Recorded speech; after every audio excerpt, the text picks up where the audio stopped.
Hi, I'm Adam Spencer, founder of the Day One Network, which is bringing the history of the Australian startup ecosystem to you. I believe in founders. It's why I do everything I do at Day One and our media company, W2D1 Media. And that's why the Day One Network exists, to create helpful content for founders.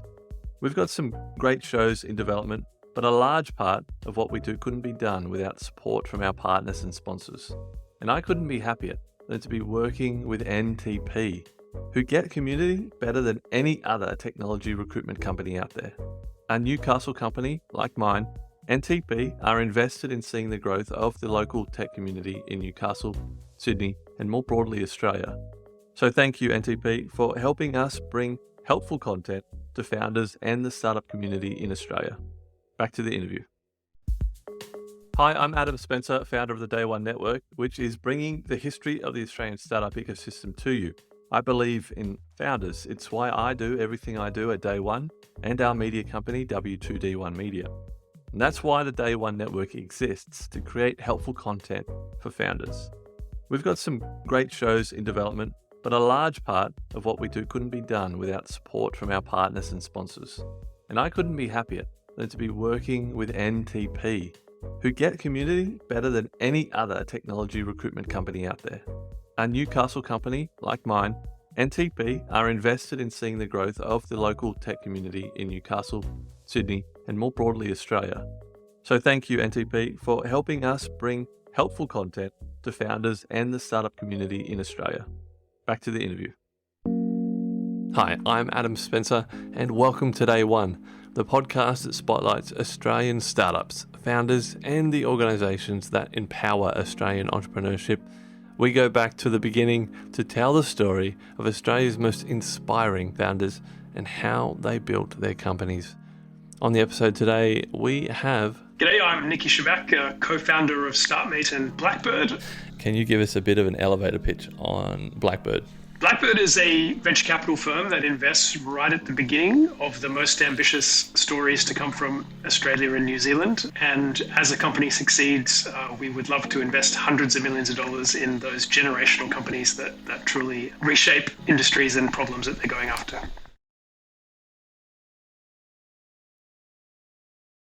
You're a relationship first kind of, that's your investing philosophy, isn't it? Yeah, the investment world is strangely oriented around the round of capital. So there's a seed fund that invests in seed rounds. There's a growth fund that invests in growth rounds. And I guess the key for Blackbird is that we're an investor in generational companies, really the relationship with the company. That's the unit of our business. And whether it's investing $100,000 or $300 million, really it's through the lens of both of those decisions are the same thing if they're about that company that you know very, very well. This documentary that we're producing is going to be try to tell as accurately as possible the history of the startup ecosystem in Australia. And it seems to me that you have been around since pretty much day one. Is that fair to say?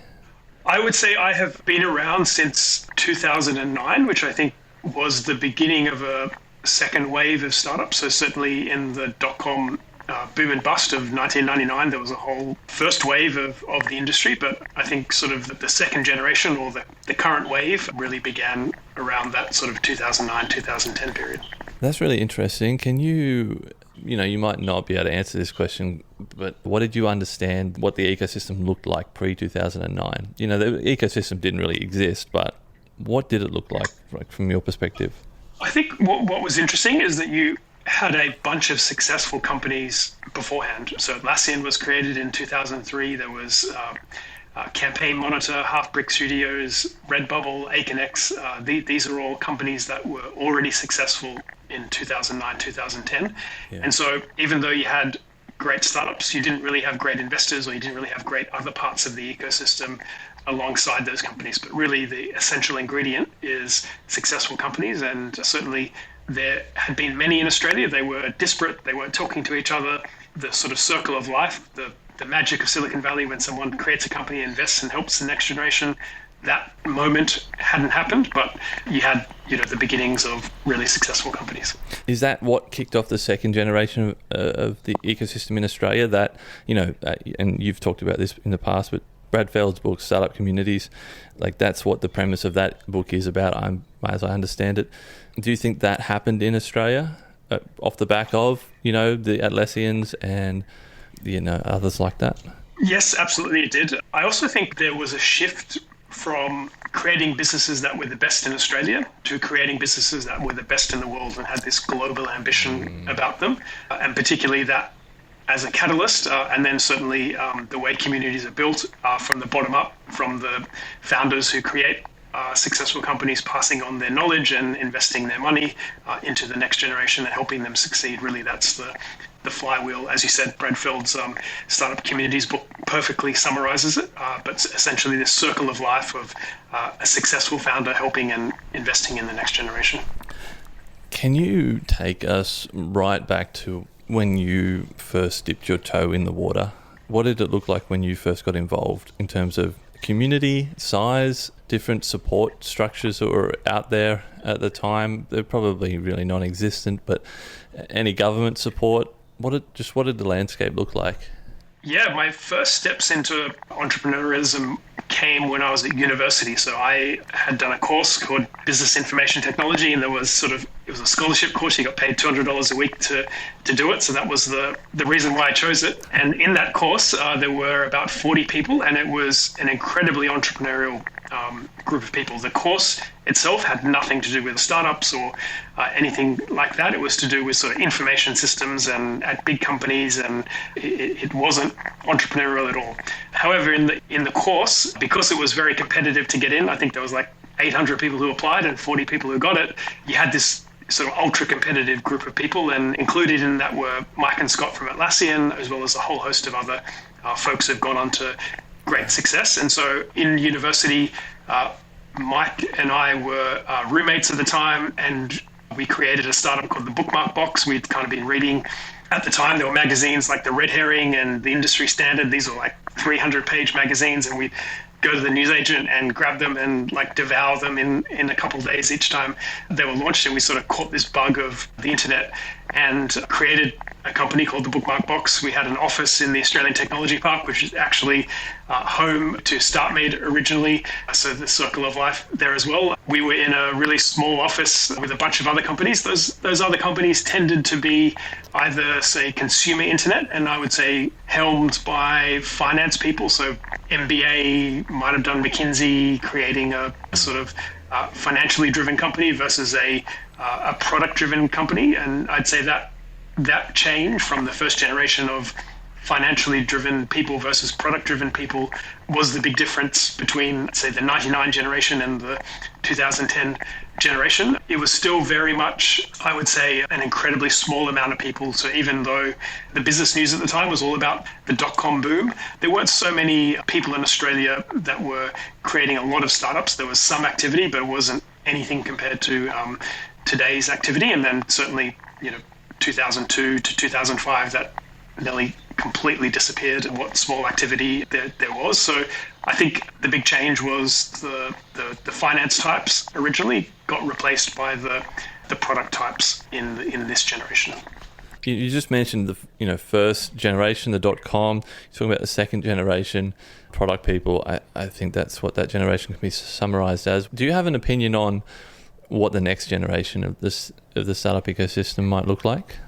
I don't. I would say the more graceful upgrading is someone who is deeply technical and learning the business skill, rather than someone with business fundamentals learning technology or learning products. And so I think it's sort of a much healthier foundation to have incredibly technical people involved in the founding of companies. Perhaps as technology becomes more and more accessible, so like if you rewound 40 years ago, you needed to almost program in binary or hex code, and the programmer was this incredibly technical person, versus today the programming languages have come such a long way that it's accessible for anyone to learn how to code, and it's more logical thinking than it is memorizing technical sort of arcane programming. And so I think since programming is becoming more and more accessible, it goes to those with the most creative thought around product experiences. It goes to those who have the most creative thought around how culture is changing and how consumer and business behavior is changing. So it's probably a more creative person in the next generation that is the founder of companies. So Bookmarkbox exited that business in 1999. Startmate started 2010. Where did the idea for Startmate come from? When did it enter your brain? So shortly after selling the Bookmark box to a company in New York, Mike and I both met a guy called Alan Meckler, who was the founder of Jupiter Media, and it had bought out a research and advisory firm called Jupiter Research, and Mike and I were invited to sort of incorporate the Australian operations. And then soon after that, I moved to New York to be with that company. And then after that, started another company called Home Thinking, did that for a bunch of times. And so I had decided to move back to Australia that 2009 period. And really what struck me was all of the people that I'd met in the Bay Area, all of the people that I'd met in New York, compared to the people I'd met in Australia. The people in Australia were better, or at least as good as all of the best people I'd met in America. And even though that was the case, people still weren't paying attention to those people in Australia. The people themselves didn't have much confidence that they were at that global standard. And so it was almost this Australian kind of lost in translation movie of they just didn't quite have that confidence or that ambition to give something a go. And really it was that mismatch between you had all of the right raw ingredients of someone truly special, and all you needed was a group of people to invest. But I think even investing money is just one form of giving belief to those people to give it a shot and to take a swing. And that was really the premise of Startmate, was bring together a group of people who had created technology companies and invest both money and time and belief in those raw people to take a swing at it and to give it a shot. Yeah, just this quick side note. I love your LinkedIn about section. It's very short. It's very to the point. Taking a chance on the hungry, not the proven. How long has that been your kind of philosophy, or is that just specifically Blackbird's philosophy? It has always been my philosophy. Just if you observe success, so look at all of the world's most successful companies, from Microsoft and Facebook, where the founders didn't even finish university, or Google, they just finished university. There is sort of this misnomer that you learn business from a business textbook and you write a business plan and you need business experience. And it somehow just doesn't square with the reality of all of the world's biggest companies were founded by these completely unqualified, in inverted commas, people who had never been a CEO before, they'd never hired someone before, they'd never done anything in business really. And so it was really that insight is actually the people who go on to great success looked incredibly unimpressive in the beginning. And at the time, investors were looking for repeat founders with business experience and gray hair and all of this. We sort of have this joking phrase inside of Blackbird of safe pair of hands. As soon as someone says someone's a safe pair of hands, you're almost guaranteed that that person is not going to be a safe pair of hands. So it was really to say that all of the best business people had no business experience and were completely unqualified at the beginning.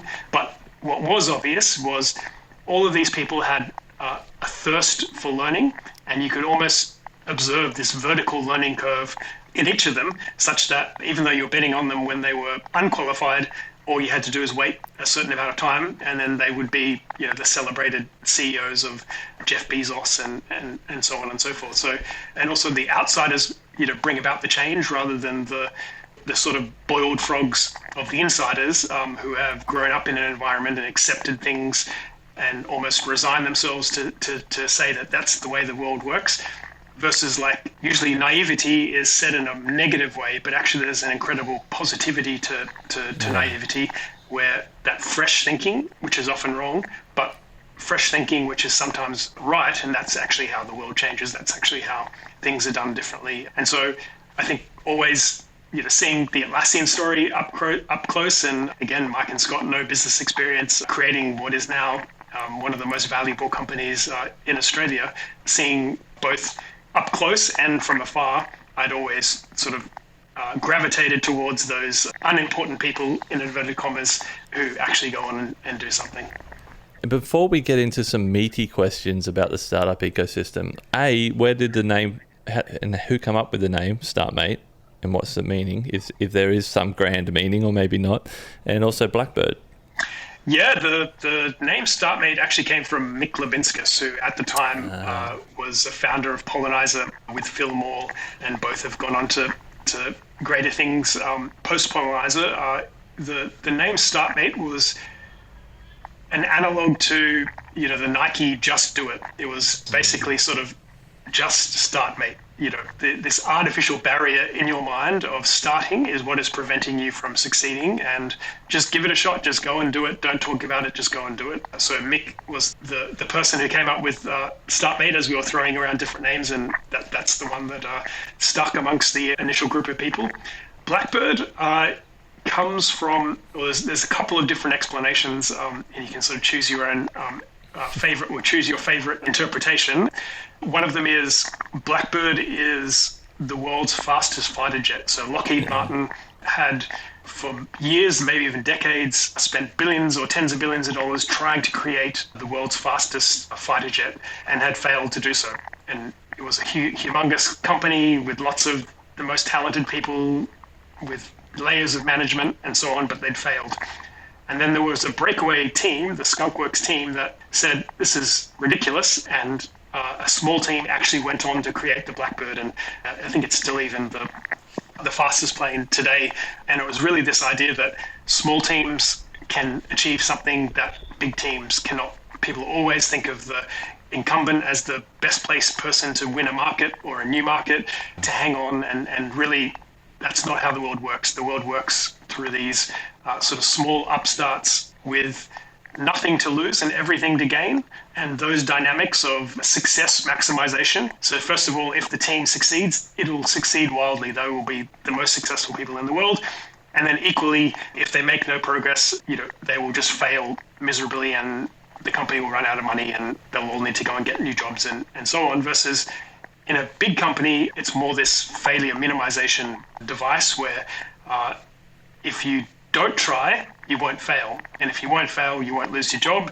It doesn't matter if you succeed or not, because the consequence is just getting reassigned to another project, or there's no sort of, if you actually did succeed, you don't even get the credit, you don't get the success, you don't get the financial rewards or anything like that. So I think this idea that small teams will always beat big teams is at the heart of Blackbird. The other interpretation is, so if you've read the book, The Black Swan, the Black Swan is a negative financial event, so a low probability negative financial event.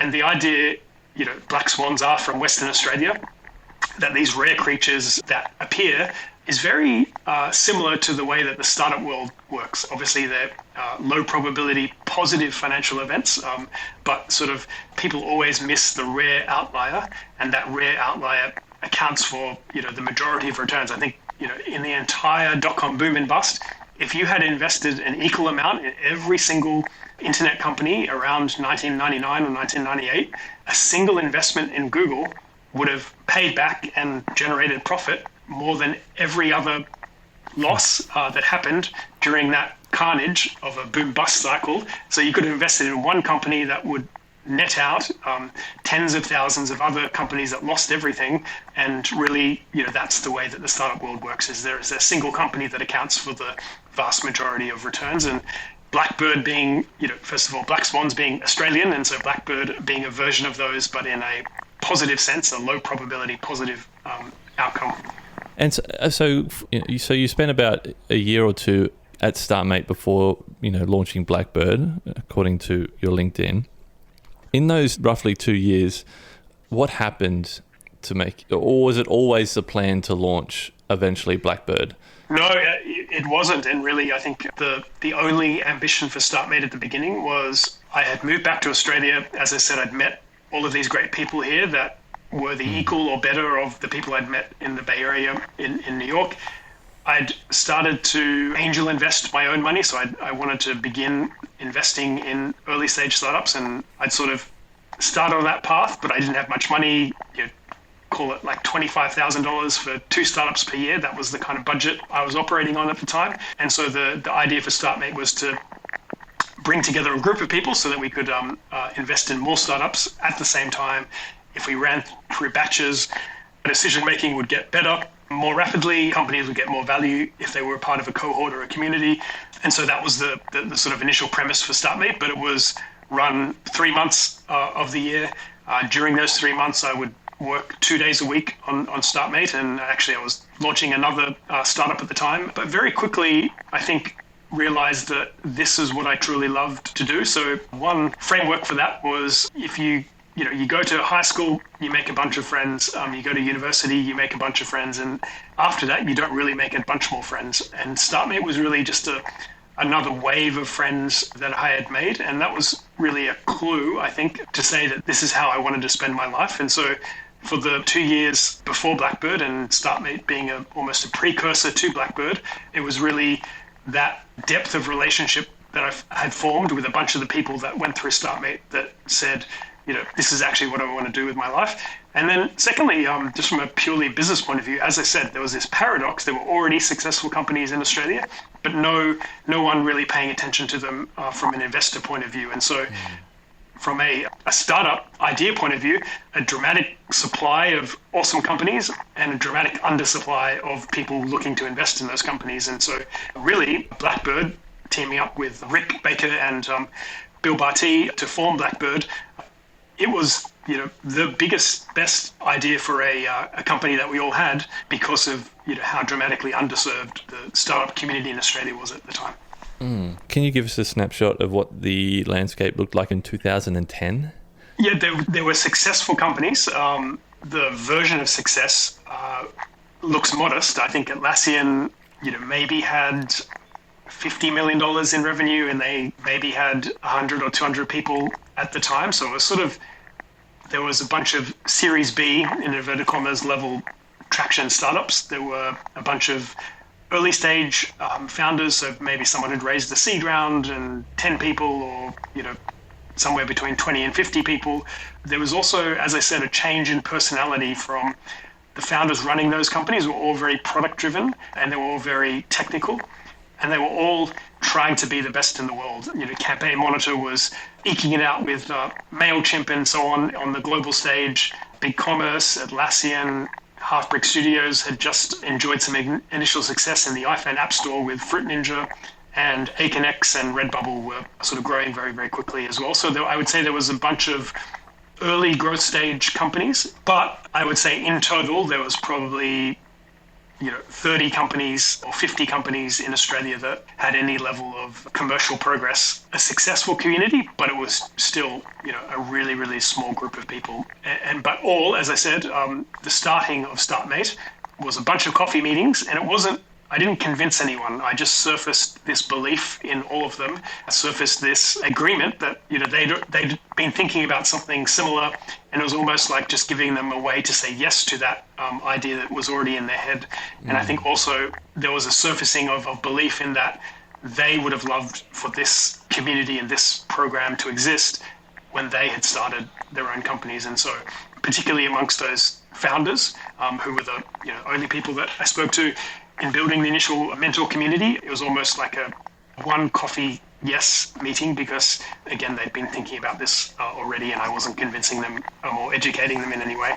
So Startmate into Blackbird, and then the last decade or so to up to today, what are some of the biggest movements, or positive or negative, that you've observed happen in the ecosystem that kind of, the big broad jumps to get us up to where we are today? What's changed over the last decade? I would really frame it in the terms of ambition. In the beginning, people were focused on being the best in Australia, and now they are focused on being the best in the world.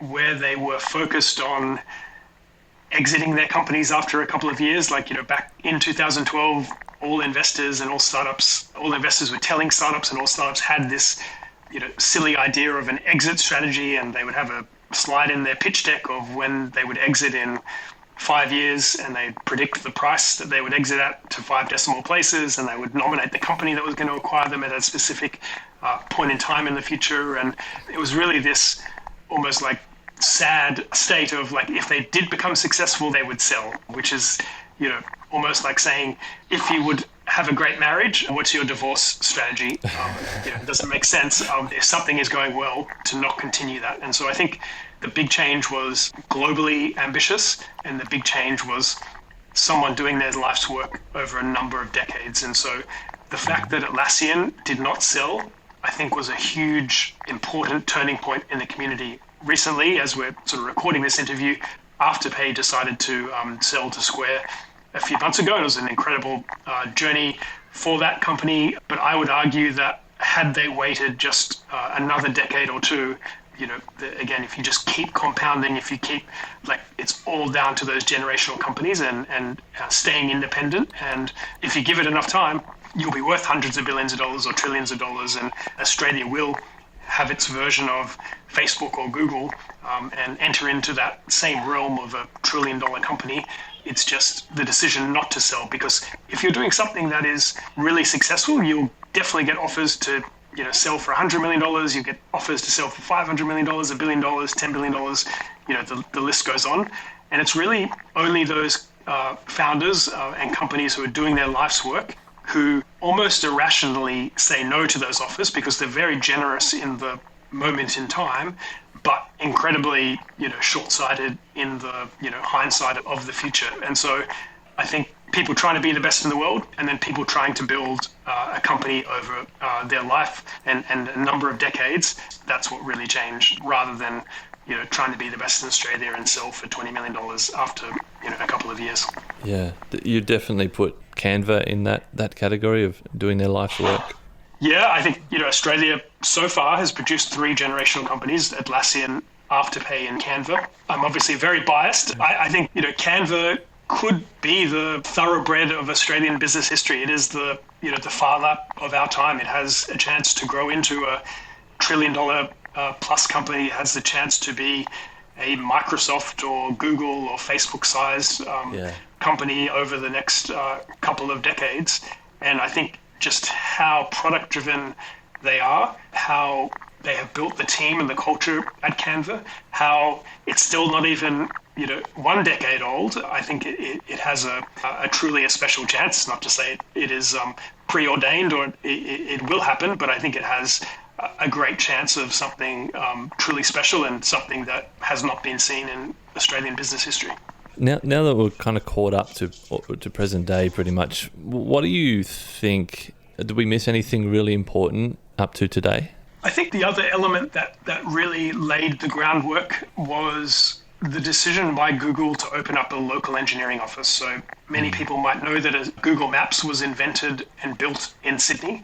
Google acquired the company, so the team was in Sydney beforehand, but they also build large parts of Google Chrome, large parts of other Google products they build from an engineering team in Sydney. And then also there's a bunch of other global software companies that also started up local engineering and product offices. But I think sort of Google was the most important catalyst that provided a lot of the early talent to Canva, for example, and a whole host of other startups. So I think that was another important moment of, as well as this community of founders who had succeeded wanting to invest and help the next generation, you also had this Google office in Sydney that had attracted an incredibly smart group of people that provided the technical talent for a whole host of startups after that. The other thing is that AWS completely changed the ability of a company to get started. So you used to require permission to start a company, and this is what sort of tied startups to Silicon Valley. Because you needed permission to start the company, because you needed to raise a round of capital to buy up servers and database software and rack space in a data center, you needed to have $5 million to start. So the only way that someone would give you $5 million if you built a close personal relationship with them in Silicon Valley, and so you needed to be in Silicon Valley. So the idea of Amazon and AWS letting someone get started for $10,000, not $5 million, that allowed people to start wherever they were in the world. So not specifically Australia, but all around the world, people could just get started with their idea or with their product. And so I think also the launch of AWS on the technical side, and then the launch of perhaps the iPhone App Store on the customer acquisition side, really changed the ability of a company to get built outside of Silicon Valley, and Australia has had its fair share of successes because of that huge change in the ability to start a company. From your perspective, and we're talking modern day here, like what are some of the biggest gaps that you see still in the Australian startup ecosystem? Like, what are some of the areas we could improve on the most?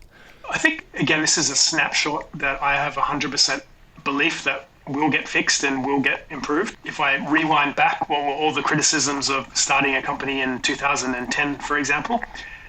The criticisms were you could perhaps hire, some technical people, but as soon as you wanted to build and scale a technical team, you would need to build that in the Bay Area, not in Australia. And as people just proved that you could build 1,000-person engineering teams in Sydney or Melbourne or wherever in Australia, the sort of current criticism is that we don't have the leaders, the executive talent to help those 1,000-person engineering teams or couple 1,000-person companies scale into that Google or Facebook or Microsoft level of company. And beforehand, I think what was really unique was, so Atlassian in doing that mainly built that level of talent in America, in the Bay Area. Whereas I think Canva stubbornly or wishfully built the senior management in Australia. And they've attracted a whole host of awesome people who have relocated their life back to Sydney, Australia, from all over the world. They had no connection to Australia except for the job opportunity that Canva presented them. And so I think that was beginning to play out. However, obviously with COVID, obviously with Australia's general attitude to travel at the present, perhaps that is more in danger of being able to, again, develop people internally into those senior managers, but whenever you're doing that, you do need some level of imported talent and imported executive leadership. And perhaps that is probably the biggest risk area, at least currently with the way that COVID is affecting the community, that not being present, the importing of talent, presents a risk for those rapidly growing companies. Drawing on your experience, in being involved in the US kind of ecosystem, and by the way, have you been involved in any other ecosystems around the world? As I said, I lived in New York for a little more than 5 years, from 2003. So I saw the beginnings of the New York ecosystem. It was still very much the beginning, even when I left.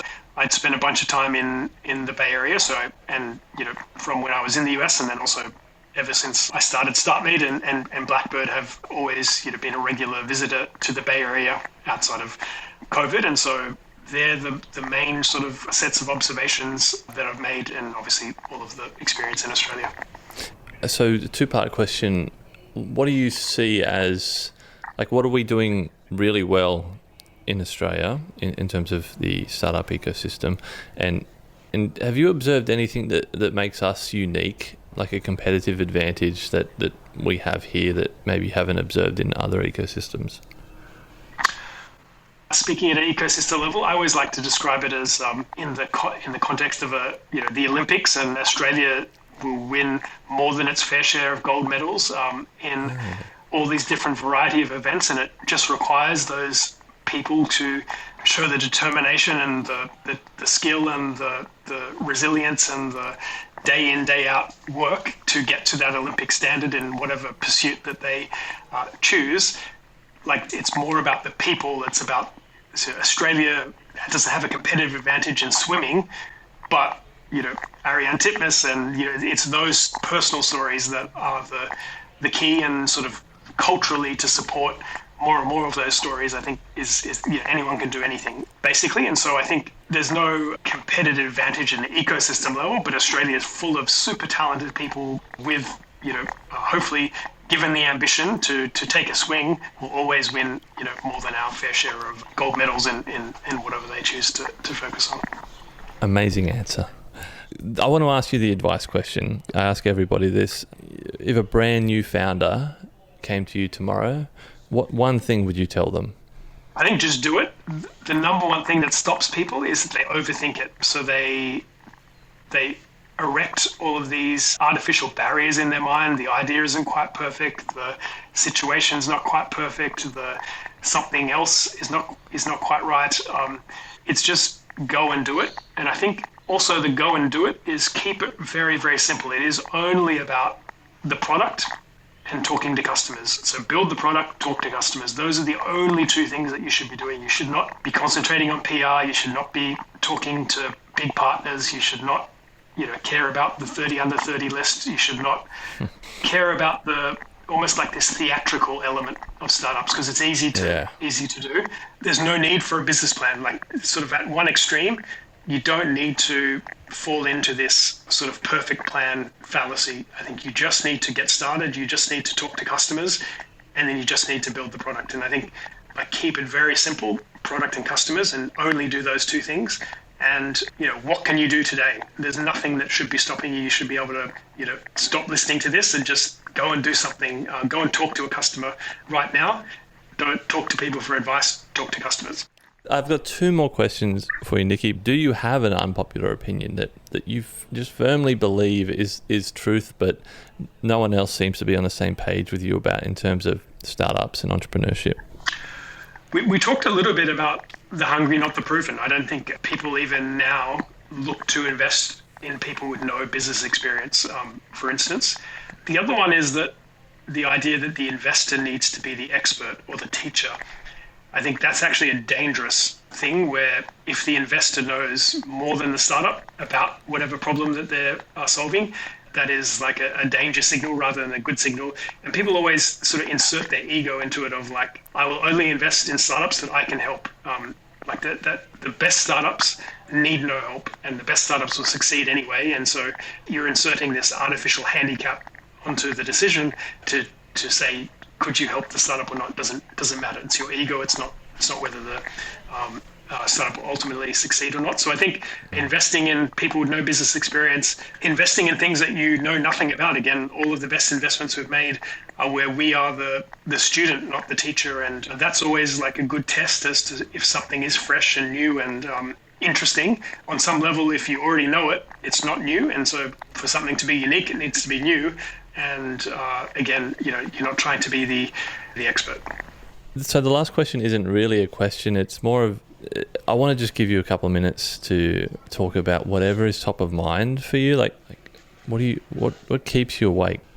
I think, our future in Australia is really going to be determined by if we can create technology rather than if we can consume it. If we are only consumers of technology, if we're using Google, we're using Facebook, and complaining about how little tax those companies pay, that is a spiral downwards. If we can create technology, if Australia can produce products that change the lives of people all over the world, and those are the best products globally, then Australia has a chance of continuing to rise up through the rankings of the world.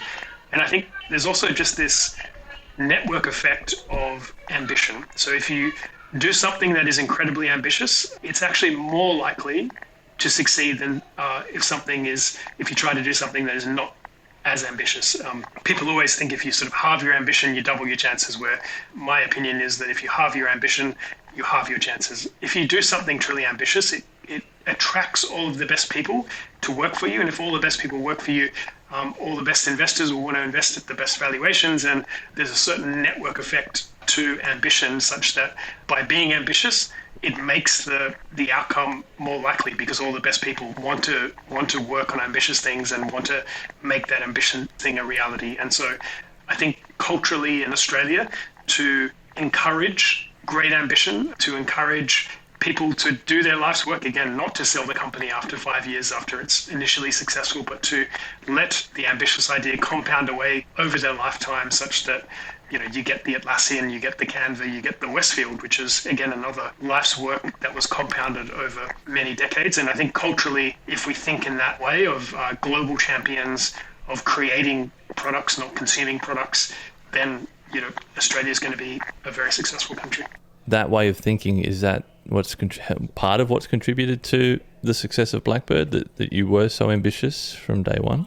I think so. I think also it was about those outliers and not being afraid to embrace them. So again, if something succeeds, even as an investor, your first reaction is like, wow, it succeeded. Let's sell, which is the wrong reaction. It should be let's buy.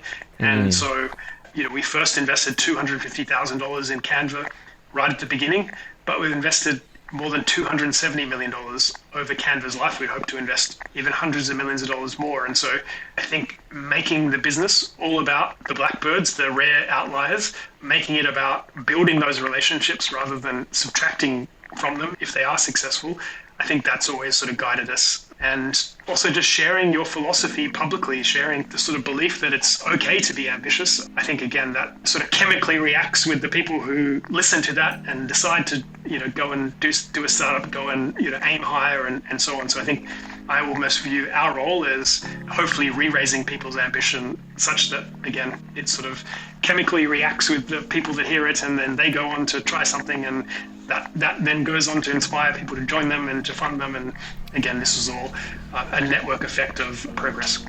I've really enjoyed this interview. Niki, what's the best piece of advice you've ever received?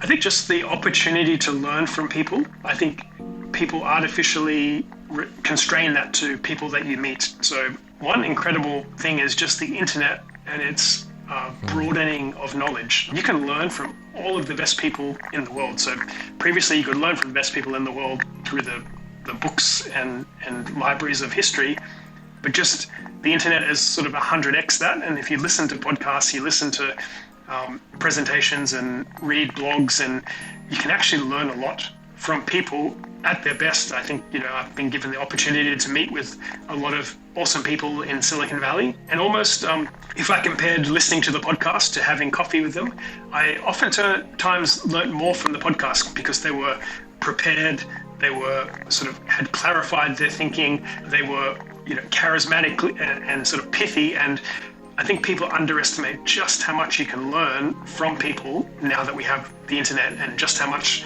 knowledge and mentors are good for in-person sort of one-to-one mentors are good for reflection and accountability. But just that first piece of the knowledge piece, you can make anyone your mentor. And I've learned so much from Warren Buffett or Charlie Munger or all of Peter Thiel, all of these people that I've met Peter Thiel once, but I haven't met Warren Buffett, I haven't met Charlie Munger, but those people have just been so instrumental in the way that I think about the world, that again, everyone is given that opportunity now that there is the internet. So again, just having a thirst for learning combined with the internet means anyone can achieve the heights that just wasn't possible even 20 years ago.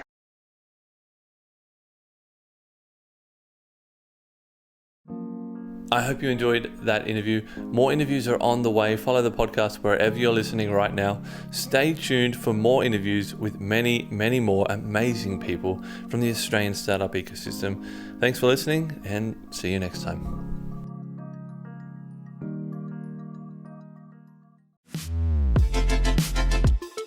The Startup Retro is a new podcast from the team behind Overnight Success. A weekly show where we help you level up on the Australian startup ecosystem by giving you an insider's view on Aussie startups and venture capital. I'm Will Richards. And I'm Gemma Clancy. At OS, we curate the most important news and announcements across the ecosystem and explain a bit of useful context behind them. The Startup Retro podcast will follow a format familiar to our readers of the weekly newsletter, but offer an opportunity for much more discussion. So, if you want to keep your finger on the pulse of all things happening Aussie startups and venture capital, start your week by listening to the Startup Retro. New episodes every Monday, starting the 1st of July. The Startup Retro is brought to you by Day One, the podcast network for founders, operators, and investors.